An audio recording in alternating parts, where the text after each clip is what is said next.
आत्मनिर्भर भारत अभियान में माननीय प्रधानमंत्री जी ने हम सबके सामने बात रखी, देश के प्रति संबोधन किया।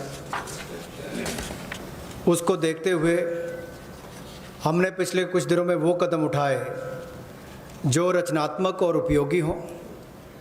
We have taken steps which were constructive and productive, और योजनाबद्ध तरीके से हमने काम किया है।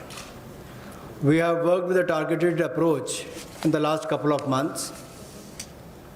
और जैसा वित्त मंत्री जी ने कहा और माननीय प्रधानमंत्री जी ने भी कहा कि चुनौतीपूर्ण समय में भी संकट में अवसर देखने का काम किया है, और पिछले 5 दिनों में उन सबकी रूपरेखा आप सबके सामने रखी है।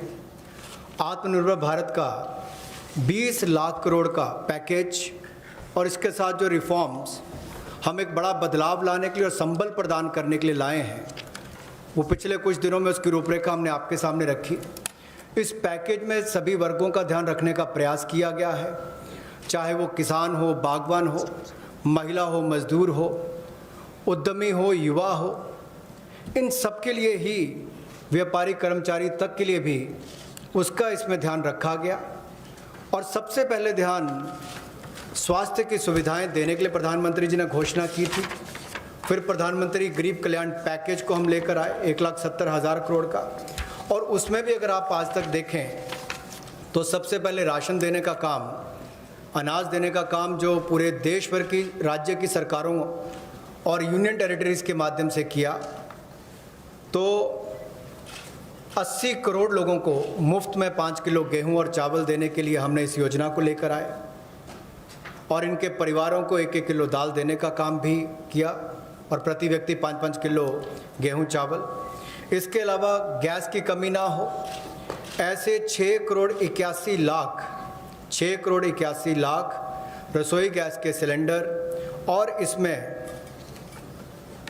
8,429 करोड़ रुपया इन बेनिफिशरीज़ के खाते में डायरेक्ट बेनिफिशरीज ट्रांसफ़र के माध्यम से किया गया है। किसानों के लिए पीएम किसान योजना के माध्यम से 8 करोड़ 19 लाख किसानों के खातों में 16,394 करोड़ रुपया ट्रांसफ़र कर दिया गया है। नेशनल सोशल असिस्टेंस प्रोग्राम जो वृद्ध, विधवा, अपंग के लिए किया जाता है, उसमें भी 2 करोड़ 81 लाख बेनिफिशरीज़ को 2,807 करोड़ रुपये अब तक ट्रांसफ़र कर दिया गया। कुल इसमें 3,000 करोड़ ट्रांसफ़र करना था। प्रधानमंत्री जनधन योजना खाते जो लगभग 20.5 करोड़ लोगों के हैं, महिलाओं के हैं, जिसमें शहरों में भी 2 करोड़ महिलाओं के खाते इसमें आते हैं। इसमें 40 करोड़ 54 लाख ट्रांसफ़र्स करके कुल 20,267 करोड़ रुपया ट्रांसफ़र कर दिया गया है। और building and construction fund 2 crore 20 lakh beneficiaries को 3,950 करोड़ रुपया ट्रांसफ़र कर दिया। अब प्रवासी मजदूर अपने घरों में वापस कैसे जाएं? रोज़ की 300 गाड़ियां हमने रेलगाड़ी उपलब्ध करवाई हैं। जिस राज्य ने जितनी मांग की उसको उतनी उपलब्ध करवाई जा रही है। और इसमें जो मजदूर वापस गए उसमें 85% पैसा केंद्र सरकार ने खर्च किया ताकि मजदूरों पर कोई बोझ ना आए। रास्ते में खाना दिया।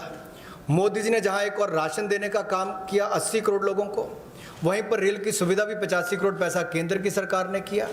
अब जो 8 करोड़ प्रवासी मजदूर हैं उनके लिए भी 35 करोड़ रुपए की योजना अलग से लाए कि उनके लिए भी राशन की कमी कहीं ना हो, तो गैस सिलेंडर भी दिया है। ये अपने आप में दिखाता है हमने कहीं कमी नहीं रखी। और ऐसे 12 लाख लोगों ने ईपीएफओ में से अपने 3,360 करोड़ रुपया पिछले 2 महीनों में निकालने का काम किया। ये सब कदम उस दिशा में है ताकि संकट की घड़ी में भारत के किसी व्यक्ति को कोई मुश्किल ना आए। हो सकता है कहीं थोड़ी बहुत कमियां रही हों, लेकिन प्रयासों में कोई कमी आगे भी नहीं छोड़ी जाएगी। अगर एमएसपी खरीद पर देखा जाए तो 74,300 करोड़ रुपया उस पर भी खर्च किया गया था, और जो 4.25 लाख करोड़ के ऋण किसानों ने लिए थे उसमें भी 3 महीने का मॉरेटोरियम अलग से दिया गया।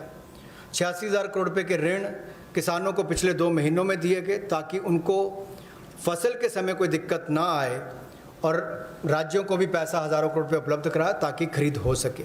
ज़्यादा इस पर लंबी बात ना करता हुआ आज हम आपके सामने कुछ रिफॉर्म्स लाए हैं जिससे अर्थव्यवस्था को और बल मिलेगा, और इसकी जानकारी माननीय वित्त मंत्री जी आपके सामने रखेंगे।